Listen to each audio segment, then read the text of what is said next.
Are you really struggling? Or are you just growing? We're going to talk about it today.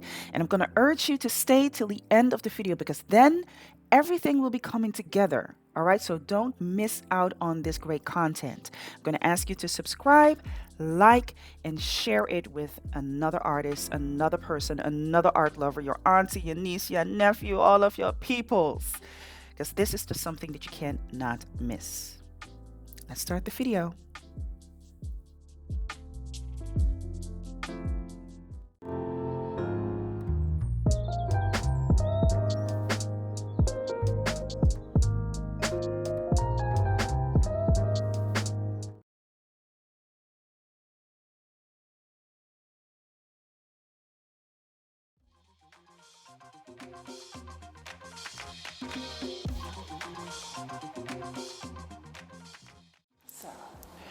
Sitting in the monastery, right? The monastery where I'm almost a year here. Can you believe it? I think in a couple of months? Wait a minute, when did I get here? Did I get in March in here or in April? I think one of the two. One of the 2 months I got here in the monastery. The reason why I'm going to take this moment to, talk about a couple of subjects, and one is why giving up should not be an option or plan B. Hey y'all, I'm interrupting the video because I do need to clear the framework here. So what I will be explaining further along in the video is you should not be giving up because delayed gratification and your idea of what struggle is play a huge factor into that. All right? Okay. That's just what I wanted to say. Okay. Back to the video. Let's get into it. So a year ago, I decided to really take action into finding a space. And it was in the same year where I was doing a couple of other things like organizing the base, which will be starting in a month from now. I have to do the preparation, so be on the lookout for that too, which I'm very excited for. There were a lot of things going on, and I actually was already in the process of wanting to have a space for a couple of years. All right, I've been having this big mouth, I want to have a space, I want to have a space, I want to have a space. That it became too much. I was putting too much energy into it, too much stress, too much anxiety, too much. It was, pull it back, calm down, okay? I had to tell myself that I needed to calm down because I noticed that the more I was leading into having to do it, the more anxiety it gave me, the more I was starting to question myself. Am I doing the right thing? Is it not too expensive? Do I have the funds for it? Can I do it? Yes or no? Yada, yada, yada. Blah, blah, blah. And the moment that I let it go, it just went away. All right? Nowhere magically did a space pop up. Okay? It took some time. There was a little bit of time between me having all the anxiety around it and me letting go, and also coming to the point where I picked it back up again and just let things happen, fall into place. And I'm so happy that I did it.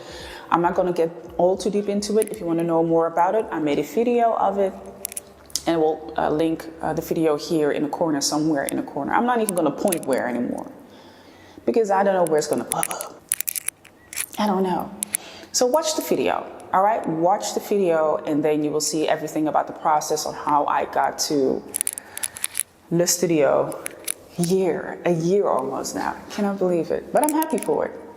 Extremely happy for it. But the reason why I'm using that as an introduction, as an intro to the thing that I want to talk about is, we're living in a society where giving up is becoming a plan B. And it's getting so far that when things do not go your way, seemingly, they might not be going your way, we always use the plan B. It's like an escape. If it doesn't work out, You give up. You go to something else that is going a lot faster, a lot quicker. And the reason why I want to talk about not giving up and not using it as a plan B is because you having that as an option does not acquaint you with the idea, the notion of delayed gratification. I know there are a lot of books and researches and publications about what it all is, but basically what I want to say about that is there is so much happening below the surface, right? Below the surface that you will never be aware of. We are now coming into an era where people literally feel that they have control over everything and anything, forgetting that there is always going to be a margin that you cannot control in your life, and there is a force around us, within us, that is omnipotent. It's everywhere. You might not see it, but it's an experience that you have, because we all can talk about experiences that we just cannot explain. It was bigger than us. So is it as well with the actions that we undertake in life, right? So how does it apply in this particular situation, being an artist, being creative? Because the road can be tough, okay? She got hands. There are spikes on the road. People are yelling in your face. There are cars behind you that are blowing the horns. There's a roadblock here. The road is tough, all right? It's not without its trials and tribulations. Okay. Specifically for artists and creators, because that most of the time is not being seen as a legitimate, real career or job until you make it, of course. Because the moment that you make it, all of a sudden it's all possible. But it wasn't possible when I was in it. Exactly. That's the thing that I want to talk about. When you undertake this particular path where you say, I want to be an artist, or I want to be creative, I want to do more with my creativity, I want to be an artist, you cannot use the escape room, the exit, as a plan B. Not yet, at least. I understand. There can be moments where you're like, listen, I have my responsibilities and I have to make a segue to, get off the high road and come back when I'm ready. Understandable. Totally understandable. And still I'm saying, don't give up yet. Believe in the fact that there is a bigger force around you. And I'm not talking, if you want to call it God or whatever type of entity that you want to call it, that's fine with me. That's not really what my channel is about. I'm just saying there is a force. You cannot deny it. There is a force. You're part of it as well. And because there is a force that does not allow you and me to see everything that is going on while you are working on yourself and the activities that you're doing and the art that you're creating and the creativity that's coming out of you, you cannot tell me that when things seemingly are not going your way, that is the moment that you need to be giving up. Who is the judge of that, right? One of the things that I had to reimagine, rethink for myself is, what is really the concept of suffering? Because a lot of times when we feel that we are suffering, which is a form of pain that you can go through, it could be a form of pain. You're suffering, you don't have enough money, your friends and your family members are doing the things that you're like, man, I want to do those things too, but I got to work on my portfolio, or I have to do this, I have to do this and that and third to get myself further. Taking up all the space so that you can create what it is that you do, that can be a painful act. It can be a painful act. And I'm not talking physically that it can be painful, but it can mentally, spiritually, emotionally, it can also pretty much be painful, and also financially, because my pockets sometimes are hurting, baby. They are hurting. That doesn't take away the fact that it is part of the process. So I had to unlearn myself and rethink, like really correct. Take this Rubik's Cube and correct this mind, saying, yes, you might be suffering, but it's not an indicator for you to give up. It's not an indicator to give up. If you have never been in a particular space where you had to put in the work more than you usually would do, where you really had to focus and zone in into what it is that you want to experience, you will have to build up a muscle, plenty of muscles, not just the physical ones.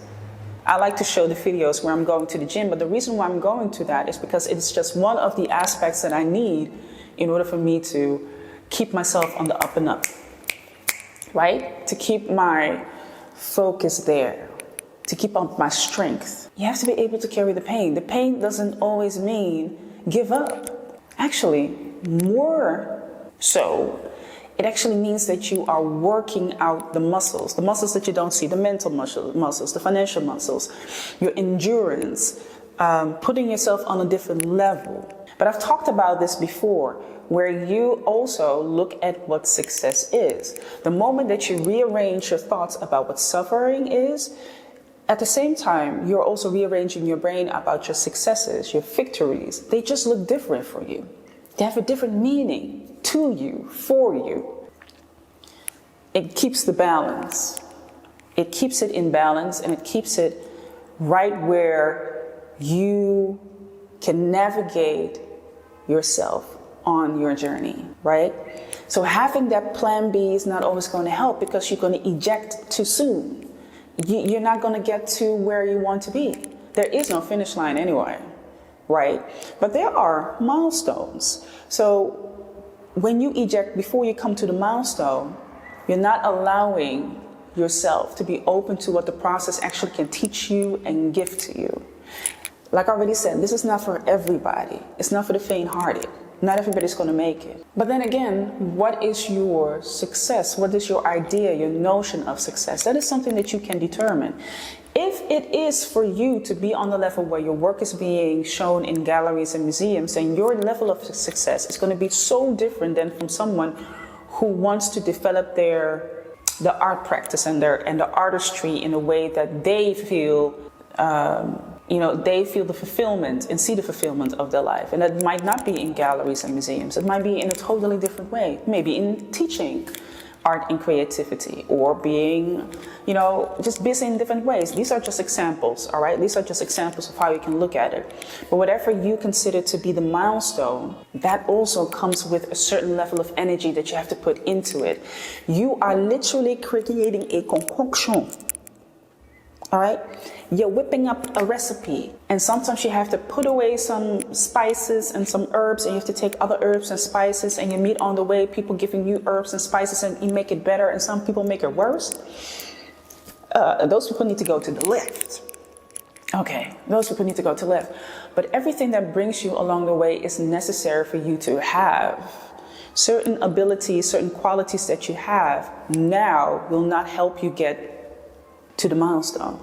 So you have to rearrange yourself. That can be painful. The moment that I took out that stingy, zesty feeling of what still needed to be done, and just to be here in the moment. Yes, I know I want to have a space, but I'm here in the moment. So what can I do here in the moment? Pull myself out of that. It changed it.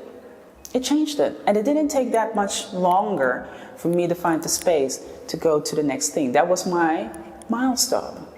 I was not even sure if I would be here for, a couple of months. I'm almost a year here. There's another milestone. There's another success, because it takes a lot of organization and structure and discipline to bring my butt here in this building and go into that studio and create things. So I did have to rearrange myself. I had to make myself uncomfortable, extremely uncomfortable, until I understood that me changing my habits, my personality, my regime was actually benefiting what it is that I wanted to do. And therefore, I want to give to you, let this be a moment where you look at yourself and be like, well, am I really suffering, or am I just going into a change? Because here's another thing that also belongs into that category, and I mentioned, and that is delayed gratification. Hold up, y'all, because it's getting really dark in here. So the thing that I want to tell you about delayed gratification is, it's like the treat that you get when you do something right. But you never know when you're going to get that treat. And you even know that there is going to be something that is going to be rewarding to you. And let me here again say, it's not always going to be in the tangible things and in the financial, monetary ways, but it's not the only one, and I know that. It's not the only one that I can have. It's not the only one that I'm receiving. It's not the only one that will make me a better person. It's not the only one that I can very be proud of. The delayed gratification is a necessity. But we're living in this microwave society where we just want to have things now. The art needs to be done now. We want to have things now. The people need to have the next painting now. The people need to have the next work of you now. They need to have your next production, the song. And it really, really F's up with the allowance. The allowance, actually the infinite allowance that your creativity and your artistry already gives to you. It really F's that up. Right? It really F's that up. Because now you're not going to the fullness of it. And everything has to be done quickly. But when you allow yourself to be like, oh, you know what? I delay my gratification because I know that whatever needs to come out of this needs to have all the space, all the time, and all the possibilities that it needs to have. Listen, y'all, I think we need to go back into the studio because it's getting dark in here. And I want y'all to see me. Now, let's go. What I wanted to say with delayed gratification is that you need to be willing to allow delayed gratification to cash in on all of the allowance, the infinite allowance that your creativity and your artistry has. When you don't do that, you're leaving something in the safe. You're leaving something in the bag.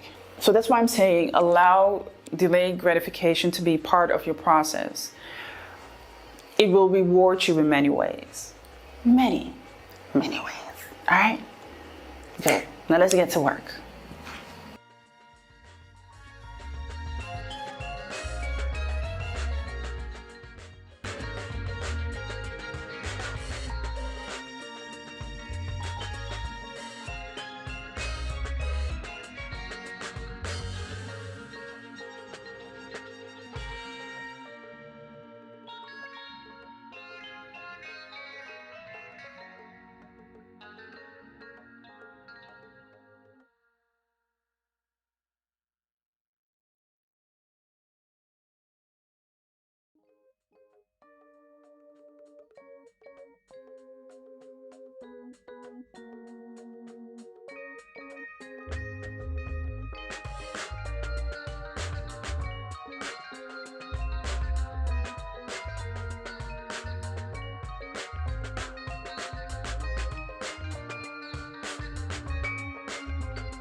back here in the studio and I got some items out of my store, some artsy goodies.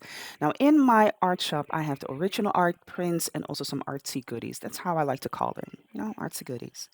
And these are actually items that you can use in your everyday life. These are notebooks, t-shirts, stationery, etc., etc., accessories, great things that you can use. So here I ordered two samples. One is a tote bag and the other one is a notebook. I love the tote bag. I've been using it now a couple of times and I absolutely love the tote bag. She is tantalizing. Okay, so if you got a weak heart, this is not for you. But I do have different designs from my artworks on tote bags. So you can definitely choose another one if this is a little bit spicy for you. Not everybody can handle it. And the other one is a notebook. It's like a, pretty standard notebook, but I just love the vibrancy of the notebook. It's such a stand out. So, for those who want to know how to get my art, and maybe you're looking for something else that might be in your budget, in your price region, these two items are definitely worthwhile to take. So, go over to the website and get you some of these goodies.